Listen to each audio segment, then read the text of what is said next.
زړه په دې باندې مطمئن کېږي چې د ګناه نه ځان وساتي. نور چې انسان کله ګناه کوي نو د دې ګناه تکلیف به ورته رسي، او چې کله دې د ګناهونو نه ځان وساتي نو کو بیا د تکلیف او مصیبت راځي نو څه اثر به پرې نه کوي. بهلول دانا یو لوی بزرګ تېر شوی دی، هغه نه چا تپوس کوي څه حال دی. بهلول دانا ورته وایي حال مې دا دی چې څه کېږي په دنیا کې نو د زما په مرضۍ کېږي، نو زه پرې ډېر زیات خوشحاله یم. هغه ورته وایي ستا په مرضۍ باندې څنګه کېږي په دنیا کې هر څه؟ په دنیا کې چې څه کېږي دا خو د الله په مرضۍ باندې کېږي، زما او ستا په مرضۍ باندې خو نه کېږي. نو دا ته څنګه وې چې دا هر څه زما په مرضۍ باندې کېږي؟ دا خبره خو دې غلطه ده.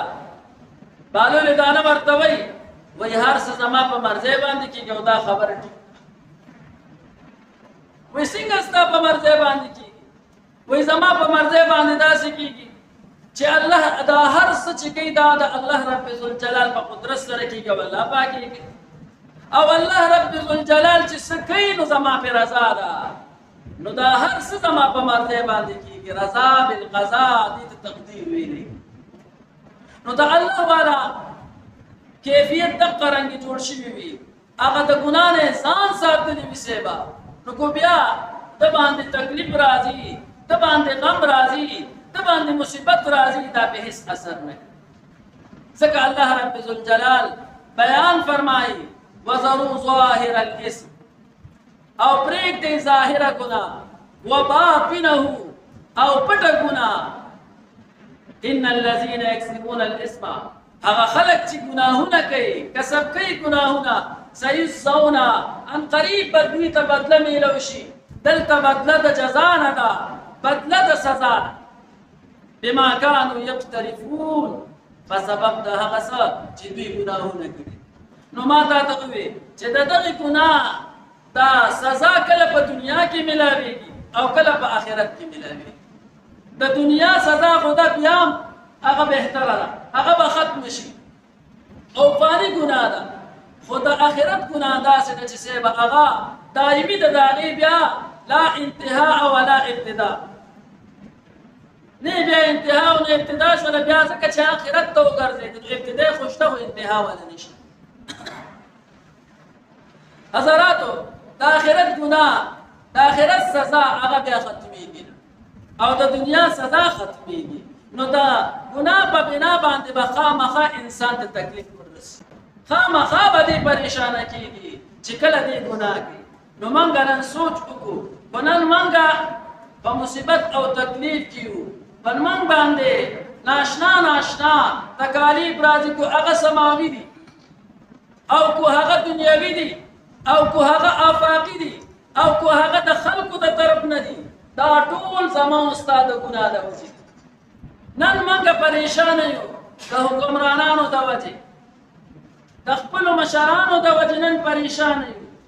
موږ هغوی رانیسو، موږ وایو زموږ مشران چې دي هغه غلط دي، خامخا غلط دي، خو دا غلط په موږ باندې څنګه مسلط شو؟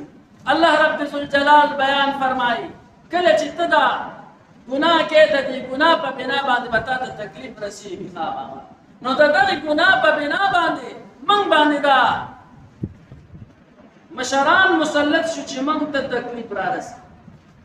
کو هغه راته د ځان په اعتبار سره وي، کو هغه راته د خوراک په اعتبار سره وي، کو هغه راته د نور کم د زندګۍ سامان دی په هغې په بنا باندې تکلیفونه موږ ته د دې خپل عمل د وجې رارسي. اعمالکم عمالکم، اسلام مبارک بیان فرمایي عملونه ستاسو، عمالکم ستاسو مشران. عمل ټیک که بیا د برنه شکوه او شکایت الکه وه چې ستا عمل هم ټیکي.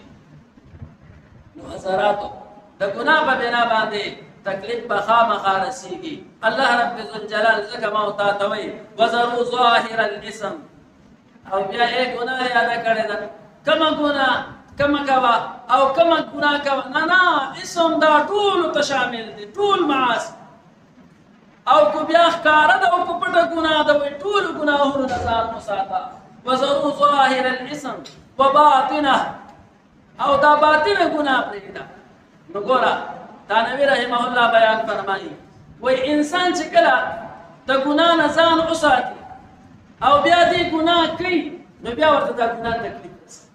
ته یو هفته داسې کار وکړه چې صرف او صرف د الله د رضا کارونه کوه او د هرې ګناه نه ځان ساته، د هرې ګناه او صرف نیک اعمال کوه. هفته پس خو ته بیا کله په ګناهونو باندې ورغلې یو ګناه کوې نو هغه به تا ته بیا بد او دا زمونږ روزمره زندګۍ کې موږ ته پته لګي.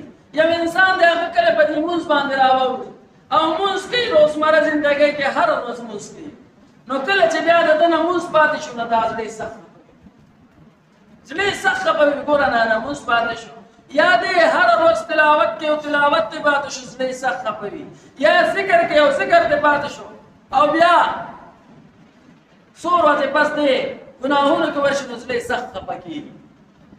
خو دا ما او تا ته چې د دې خپلې تکلیف پته نه لګي نو وایي دا موږ په ګناهونو کې دومره ورننوتي یو، دومره منځ ته ورغلي یو چې دا خپل تکلیف هم راته پته نشته. نو د ګناه په بنا باندې به تکلیف میلاویږي. الله رب ذوالجلال غفور الرحیم ذات دی او مهربانه ذات دی چې ما او تا ته د مخکې نه خبر راکړو چې د ګناه نه ځان وساتو. وذروا ظاهر الاثم وباطنه. یو ډاکټر دی هغه تا ته وایي دا دوايي مه خوره، یعنې دا به دې خراب تیزر پرېږدي. یا یو عام کپنۍ والا دی درته وایي دا څیز مه وړه ګینې دا به دې خراب تیزر پرېږدي. او الله رب ذوالجلال چې د دې تمامو څیزونو خالق دی دا خبره موږ نه منو. هغه موږ ته وایي دا ګناه مه کوه ګینې خراب به دې کړي، موږ به بیا دا زمونږ عقلونه خراب شوي دي، دا زمونږ ذهنونه ګنده شوي دي. پرون تفسیر جلالین کې خبره راغله بله ورځ د سیقول السفهاء چې باره مې چې کله شروع نو طالبانو ته ما دا خبره وکړه چې الله پاک وایي چې دا بېوقوفان دي د قبلې په نسخه باندې اعتراض کوي نو وایي دا بېوقوفه انسان. بېوقوفه ځکه دی چې د الله په فعل باندې اعتراض کوي. نو موږ هم بېوقوفه یو چې الله رب ذوالجلال راته دا خبره کوي چې د دې ګناه نه ځان وساته او موږ بیا هم په ګناه باندې ورځو. نو موږ بېوقوفه شو او عقل هم لاړو په خاورو کې میلو شو، دماغ هم کار نه کوي چې د الله خبره نه. د الله رب ذوالجلال نه دعا ده چې د ګناهونو نه دا بچ کېدو توفیق اول ما د بیا ټولو مسلمانانو ته ورکړي. واخر دعوانا الحمد لله رب العالمین.